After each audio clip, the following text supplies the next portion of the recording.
Eu saúdo os irmãos com a graça e a paz do Senhor Jesus. Bom dia, amados, é um prazer, é uma alegria muito grande estar com os irmãos novamente, para expormos agora o livro do profeta Amós. Eu sou o professor Fábio Machado e estarei esses 2 dias com os irmãos. Amados, como ocorre com os demais profetas menores, o título desse livro vem do profeta a quem Deus deu a sua mensagem. Amós significa carga ou aquele que carrega um fardo. E ele não deve ser confundido com Amós, grande, forte, o pai do profeta Isaías. Amós era de Tecoa, uma pequena vila a 15 quilômetros ao sul de Jerusalém. Ele é o único profeta que declara qual era a sua ocupação antes de ter sido comissionado por Deus para o seu ministério. Não tinha vindo de uma família nobre ou sacerdotal, mas trabalhava como pastor de rebanhos e colhedor de sicômoros ou figos silvestres. Foi contemporâneo de Jonas, de Oséias e de Isaías. Seu escrito é datado de meados do século VIII a.C., durante os reinados de Uzias, rei de Judá, e de Jeroboão II, rei de Israel, 2 anos antes de um memorável terremoto. Amós era um profeta da tribo de Judá, chamado para transmitir uma mensagem essencialmente para as tribos do norte de Israel. Politicamente, Israel vivia um tempo de prosperidade, sob o longo e seguro reinado de Jeroboão II, que, seguindo o exemplo de seu pai Joás, restabeleceu os limites de Israel de modo significativo. Também foi um tempo de paz, tanto com Judá como com seus vizinhos mais distantes. A sempre constante ameaça da Assíria havia sido reprimida, possivelmente por causa do arrependimento de Nínive diante da pregação de Jonas. Espiritualmente, contudo, foi um tempo de grave corrupção e decadência moral. O Senhor mandou Amós, que era de Judá, a Betel para profetizar o juízo que viria sobre Israel. Mas em Betel, Amós se deparou com um público hostil. O primeiro rei de Israel, Jeroboão I, tornara a cidade um centro de adoração pagã. Como o templo de Jerusalém estava em Judá e não na nação de Israel, Jeroboão estimulara os israelitas a adorarem em Betel em vez de o fazerem em Jerusalém.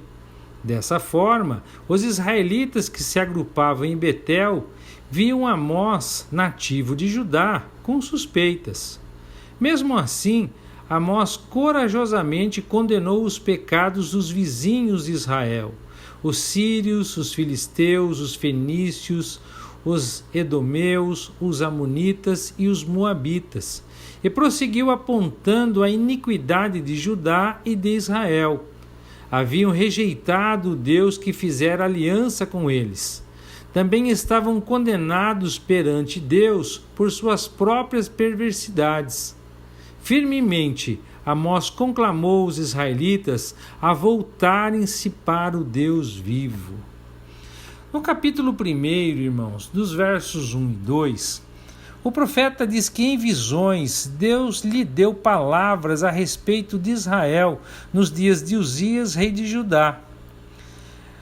Tecoa, como eu já disse a princípio, ficava a cerca de 15 quilômetros ao sul de Jerusalém, em uma região apropriada para a criação de cordeiros e cabras. O templo ficava no Monte Sião, a parte mais antiga de Jerusalém.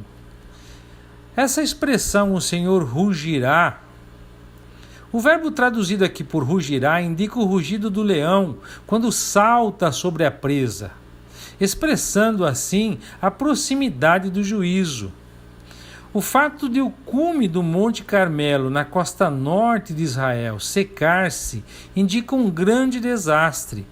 O Carmelo tinha jardins que normalmente mantinham sua exuberância e florescimento o ano inteiro. No verso 3, debaixo da autoridade divina, Amós profetiza que por 3 ou por 4. Esta expressão indicava como a paciência de Deus estava exaurida. Os sírios tinham persistido no pecado sem cessar. Esse recurso é usado novamente quando Amós transmite as palavras de Deus contra uma nação pecadora após a outra. A expressão trilharam a Gileade com trilhos de ferro indica a extrema crueldade e desumanidade dos sírios na guerra. Nos versos 4 e 5, o Senhor consumiria a fogo a casa de Hazael e os castelos de Ben-Hadad, que foram reis da Síria que trataram a Israel de forma particularmente cruel. O Senhor arrombaria as portas de Damasco e eliminaria os moradores de Biqueat-Aven e de Bet-Eden, que significam respectivamente Vale da Iniquidade e Casa do Prazer. Dos versos 6 a 8, Gaza era uma das 5 principais cidades dos filisteus, os tradicionais inimigos de Israel, que viviam na costa sudoeste de Canaã. Deus os destruiria porque levaram cativas as comunidades inteiras e as venderam a Edom. Seus muros e suas fortalezas seriam queimadas, assim como Asdod, Asquelon e Ecrom, que seriam destruídas. Os versos 9 e 10, Tiro, a principal cidade fenícia, ficava na costa noroeste de Canaã. Os fenícios eram mestres da navegação. Tiro e Israel tinham costurado juntos uma lucrativa aliança para ambos.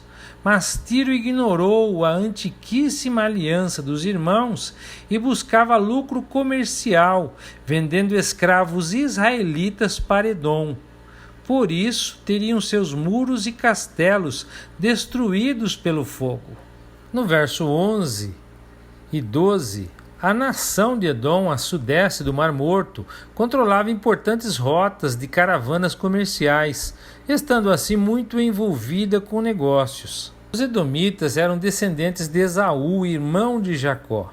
Mas várias vezes durante o relacionamento complicado deles, Edom se aproveitou do infortúnio de Israel ou de Judá para ajudar outros a atacá-los sem misericórdia. Por isso Temã e Bosra, que eram importantes cidades edomitas, sofreriam o juízo divino. Nos versos 13 a 15, a nação de Amon, localizada a leste de Gileade, às margens do deserto, descendia de um dos filhos de Ló, o sobrinho de Abraão. Portanto, Amon se relacionava com Israel, embora não tão de perto como Edom.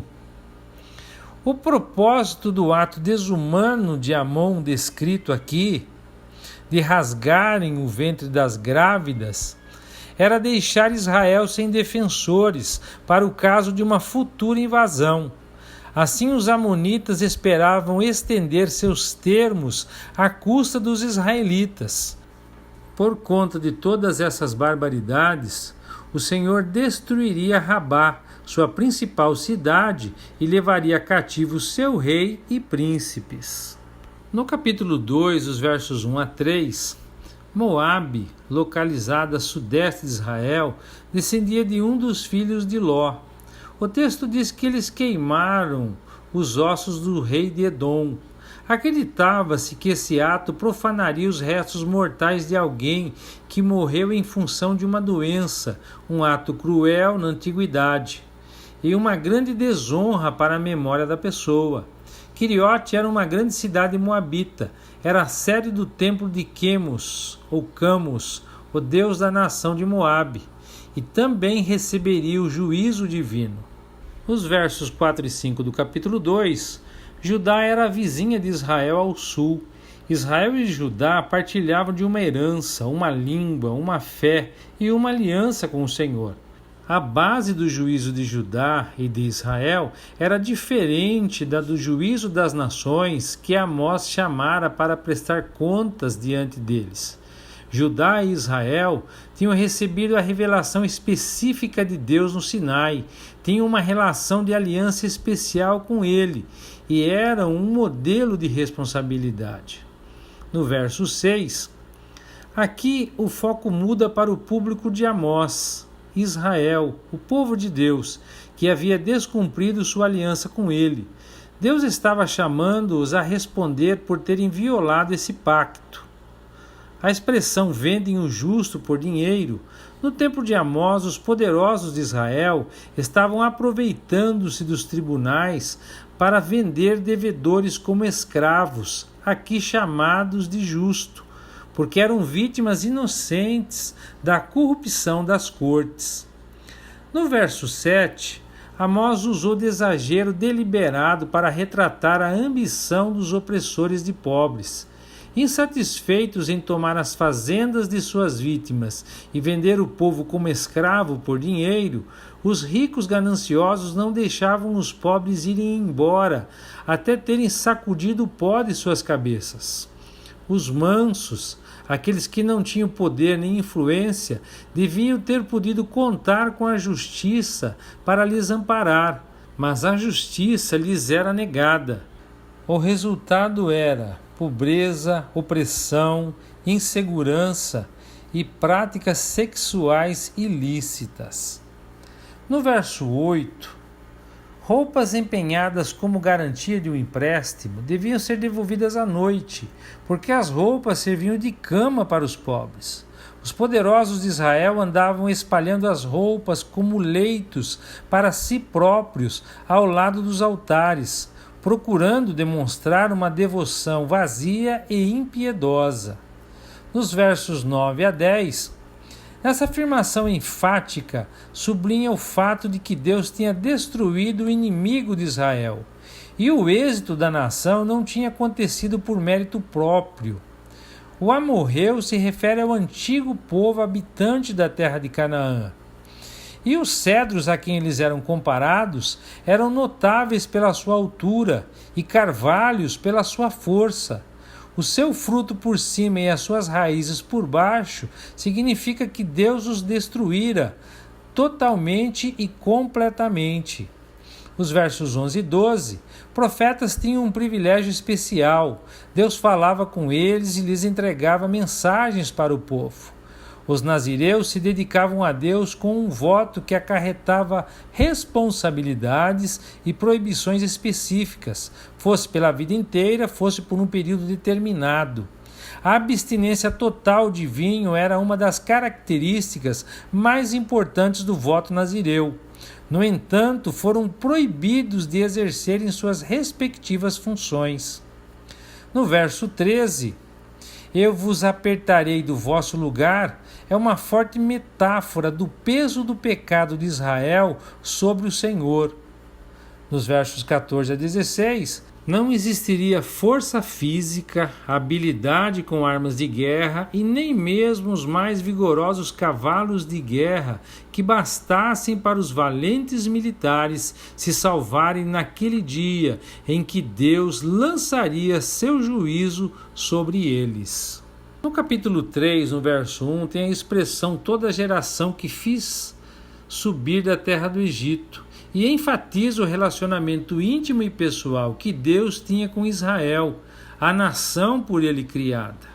No verso 2, a expressão a vós somente conheci, nesse contexto significa escolhi apenas você.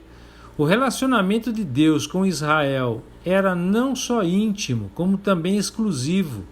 Deus tinha sido fiel a Israel, mas Israel não tinha sido fiel a Deus. Por isso, a nação seria julgada. Nos versos 3 a 6, nós temos uma série de perguntas retóricas que ilustra a seriedade, a certeza e a retidão da atitude que Deus estava por tomar contra Israel. Cada pergunta é formulada de modo a requisitar um sonoro não como resposta. No verso 7, temos uma declaração que interrompe, ainda que realçando, a mensagem de Amós de que Deus é soberano e faz o que bem entende. O juízo contra Israel, portanto, era certo. No verso 8, nós temos mais duas perguntas retóricas que concluem a série de 9 perguntas. Não faria bem a Israel proibir o ato de profetizar. O verdadeiro profeta deve profetizar, tanto quanto o juízo de Deus deve acontecer. Nos versos 9 e 10, Asdod, uma das 5 principais cidades filisteias, ficava no litoral mediterrâneo a sudoeste de Israel. O fato de Deus convocar a Filístia e o Egito a testemunharem seu juízo contra Israel significava que ambas as nações eram relativamente mais justas que Israel. Não tinham recebido a revelação de Deus no Sinai, mas Israel, que a havia recebido, descumprira a lei descarada e repetidamente. No verso 11, esse versículo ilustra uma sentença formal contra Israel na presença de testemunhas convocadas por Deus. Enfraquecer a fortaleza de Israel foi exatamente o que a Síria fez nos anos seguintes à profecia de Amós, terminando por derrubar a nação em 722 a.C. Nos versos 12 e 13, o pastor contratado era responsável pela segurança das ovelhas. Ele precisava compensar qualquer prejuízo, a não ser que conseguisse provar que fora inevitável. Um leão que pegasse uma ovelha traria um grande prejuízo, mas o pastor tinha que provar que um leão a levara. Alguns ossinhos ou um pedaço de orelha bastavam. O proprietário reconheceria o malfeito do leão. Tão completa quanto a destruição de uma ovelha por um leão seria a destruição de Israel, que Deus levaria a cabo. No verso 14, Jeroboão I havia construído santuários em Betel e Dan para impedir os israelitas de viajarem a Jerusalém para adorar a Deus e possivelmente para impedir de voltarem a jurar fidelidade política à casa de Davi. Esses santuários de falsa adoração levaram muitos israelitas a serem infiéis a Deus. Os chifres representam força. Se os chifres do altar fossem cortados, simbolizaria a fraqueza do altar e assinalaria a sua destruição. No verso 15, as 4 casas aqui mencionadas eram todas símbolos de opressão. Muitas pequenas heranças tinham sido roubadas para formar as grandes propriedades dos ricos e poderosos, onde construíram suas casas opulentas. No capítulo 4, versos 1 e 2, Bassã, a região a leste e nordeste do Mar da Galileia, era uma área de excelentes pastos, famosa pelo seu gado. A expressão vacas de Bassã refere-se às mulheres de pele macia, gordas e bem alimentadas de Samaria. Amós não estava condenando a prosperidade em si, mas a forma como essas mulheres e seus homens tinham obtido sua prosperidade, por meio da opressão e do roubo dos pobres e indefesos. Eram mulheres de famílias poderosas, que não só estimulavam seus maridos a oprimirem mais para poderem beber cada vez mais vinho em eventos sociais cada vez mais rebuscados, como também oprimiam elas próprias os pobres e eram cruéis com os necessitados.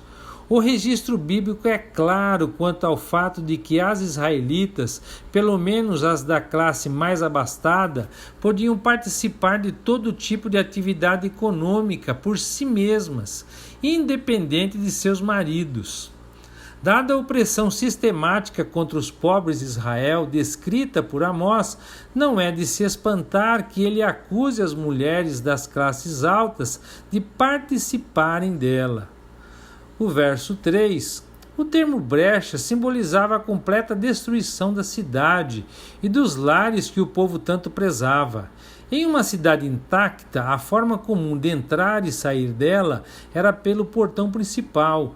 Todavia, Samaria ficaria em escombros, tais que os deportados seriam despachados diretamente pelas brechas nas paredes de suas casas e das muralhas da cidade. Os versos 4 e 5 Esse trecho é uma convocação amargamente sarcástica à adoração. Betel, que ficava na estrada serrana central, dentro da fronteira de Israel com Judá, era a sede do santuário mais importante do sul de Israel. Gilgal se refere a um vale no Jordão, em que Israel havia acampado antes e depois da tomada de Jericó. Portanto, Gilgal tinha conexões históricas com a origem da fé e o começo da vida de Israel na terra. Ignorando a vontade de Deus, os israelitas faziam conforme lhes aprazia, adoravam o banquete que fazia parte dos festivais de sacrifício, mas desprezavam os apelos de Deus por justiça.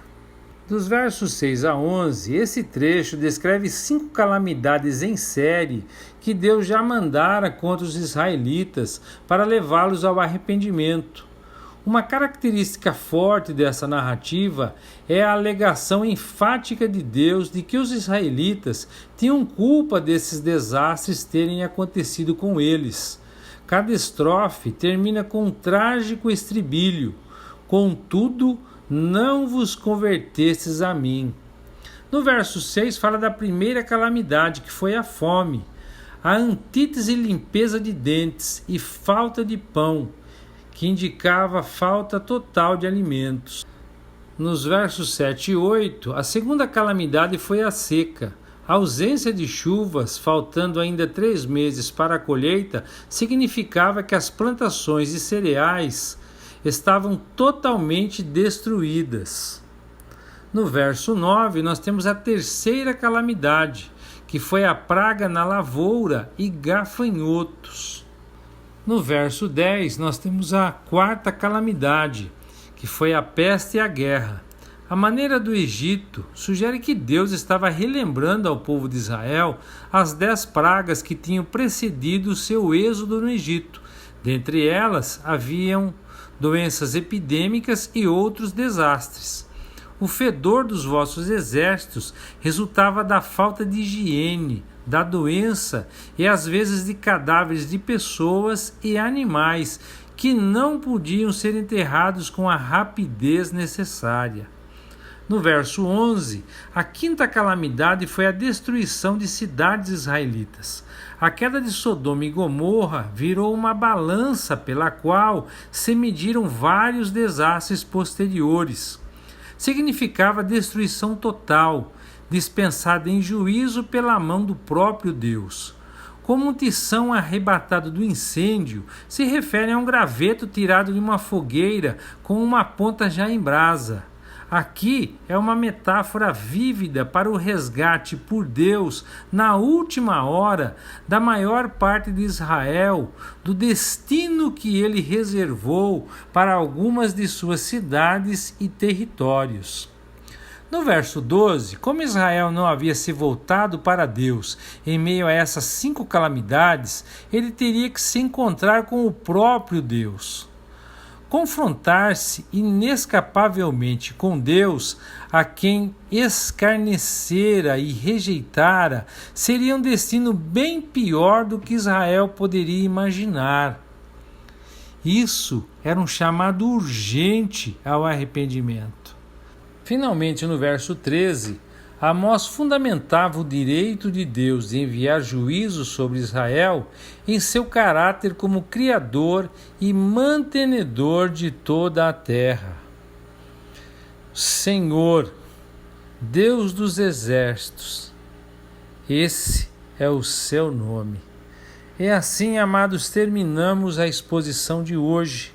E eu gostaria de deixar para a meditação dos irmãos o capítulo 4, verso 12, parte B, que diz, Prepara-te ou apronta-te para encontrares com o teu Deus, diz Iavé, Deus dos exércitos, a nação de Israel. E qual era a razão? Cegados pela prosperidade, os israelitas haviam esquecido a lei de Deus e eram culpados de poluir a sua terra sagrada com idolatria, imoralidade, derramamento de sangue e violência. Agora, se essa convocação fosse feita conosco. Nós estamos prontos para nos encontrarmos com o nosso Deus? Nós estamos preparados para fazê-lo? Como tem sido a nossa vida? Como tem sido as nossas atitudes com relação à nossa fidelidade a Deus? Amados, é tempo de nós meditarmos. Que o Senhor os abençoe e até amanhã, se Deus quiser.